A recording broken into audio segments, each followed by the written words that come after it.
and pimp speed. On a mission for them greens. Lean, mean, money making machines, serving fiends. I've been in the game for 10 years making rap tunes. Ever since Honeys was wearing Sassoon, now it's 95 and they clock me and watch me diamond shining, looking like I'm Rob Liberace. It's all good, from Diego to the Bay. Your city is the bomb if your city making pay. Throw up a finger if you feel the same way. Straight putting it down for California, yeah.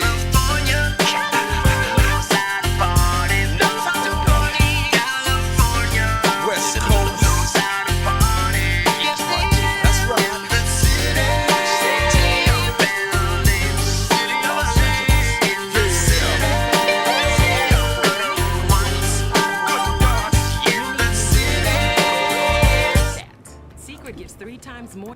Today we are gonna be bringing the old classic Dumb Things We Did as Kids Season 2, baby. Starring my good old friends Brody and Nathan. Hello, TJ Tunes fans. The TJ Tuners. This is gonna be one of the rare situations where the sequel's better than the original. That last Dumb Things You Did as Kids video smoked in the ground. This is gonna be the Terminator 2 of Storytime animation videos, dude. All right, level with me here, guys. Level with me. How many of you guys drank your own pee by accident? Wait, what? Okay. From a dare or something like that. By accident. Starting off with a... Please keep that genuine reaction. What the hell?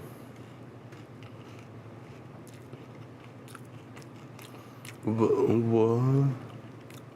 In because that is probably on the list of the things I least expected you to say after that. Okay, I would like to respond to that question with 1 million more questions.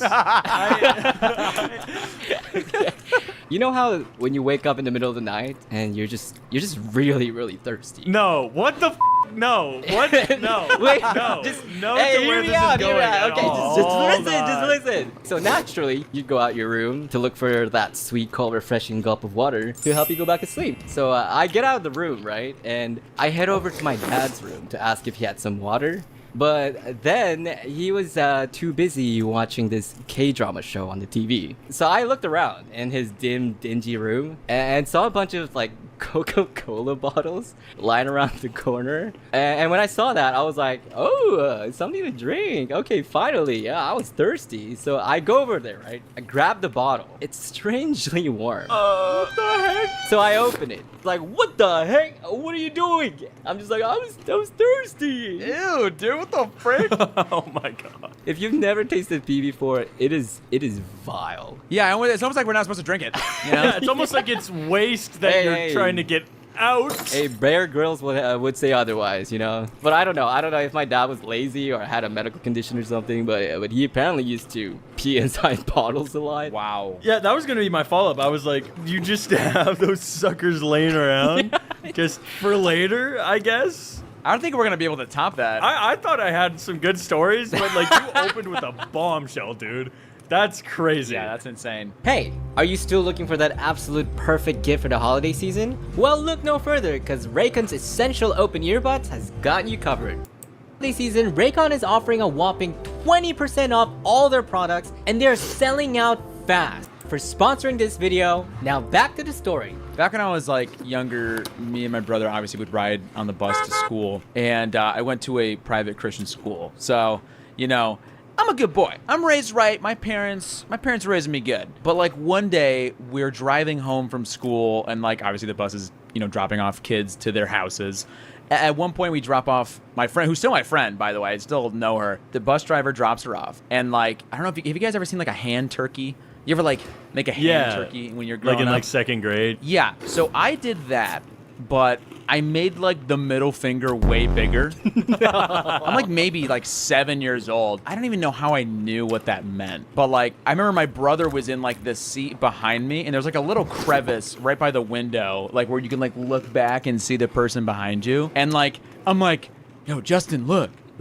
look at my little hand turkey on, because I put it on the window. He's like, I don't get it. And I just like looked at him with like the biggest grin and like flipped him off, and I was like pointing at my middle finger. I was like, you know what I mean?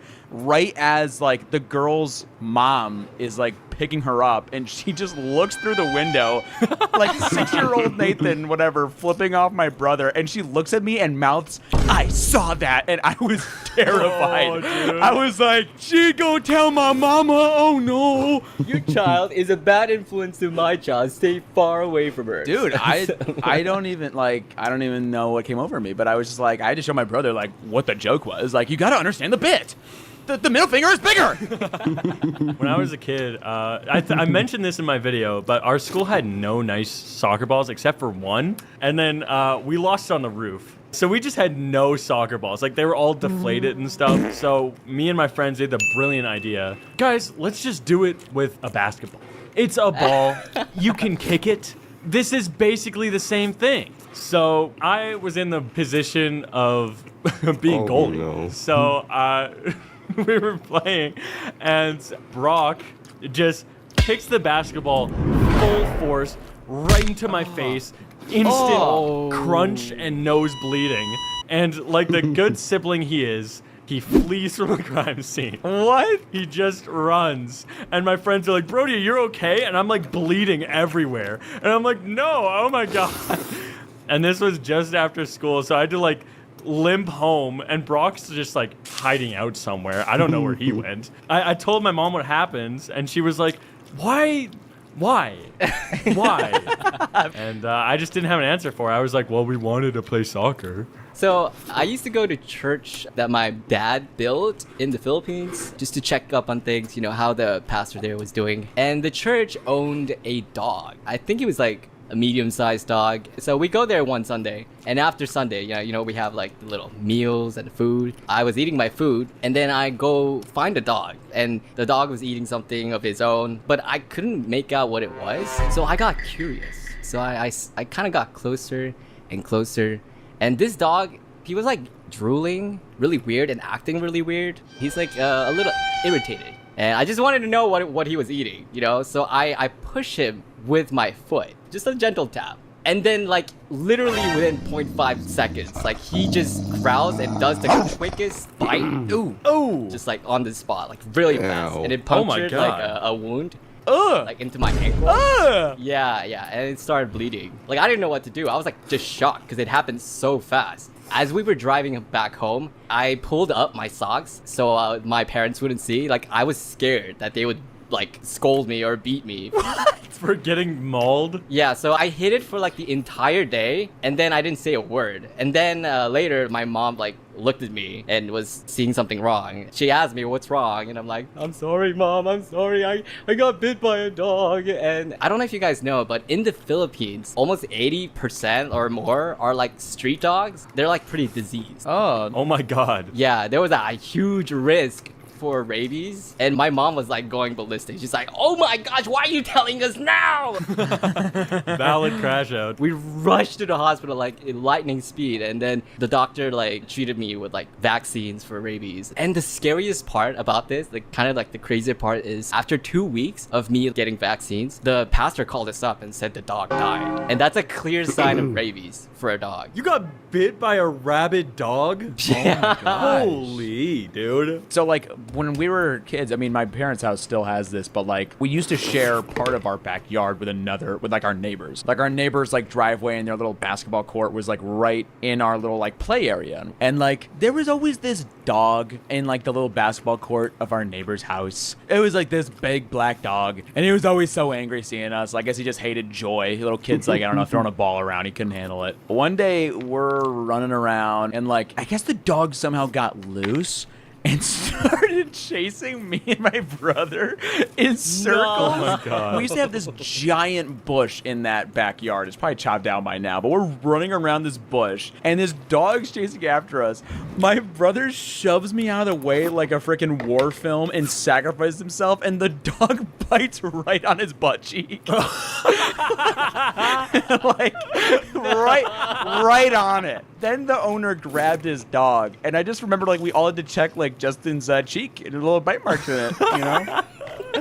You know what? Coincidentally, I also have an attacked by an animal story. No way. We did not plan this. When I was like 8 or 9, we went to an animal shelter that mainly had cats, and we were just kind of like, my mom wanted us to just like volunteer there, just see what it's like. And the good cats were in one area, and then like the evil cats were in like a different area. But I was walking through there, and I saw this like big, dark gray cat. You know, when they have like the really poofy fur. This cat was like twice the size of the other cats. And he was just sitting in the corner, not moving at all. Like still, like just like sitting and like looking at me. And for some reason, I saw that and I was like, this cat really likes me. He's looking at me because we bonded, you know? Like I gave this guy some food one time and, you know, he hasn't touched it, but I think he appreciated the gesture. So I go to like the rescue people. I'm like, hey, can I go pet that cat? And they were like, no, you cannot pet that cat. A little bit later, I asked a different employee. I was like, can I go pet that cat? And they were like, I don't think you want to pet that cat. And I was like, please, pretty please, I want to go pet that cat. And they were like, okay, I guess I can unlock the cage for you. So he opens the cage, and I walk in, and the cat's sitting there, and I squat down to put my loving hand on his soft fur, and he jumps up and mauls me in the face. Oh, just scratching me all over the place. And the worker had to pull it off of my head, and I was like, I guess I'm a dog person now. Oh my god, bro. Well, you know what? I guess we're gonna cash the role of wrapping up the video.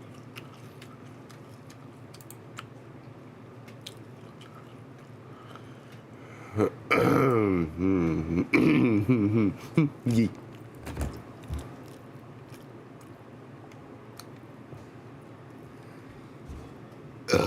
I'm getting a dream now.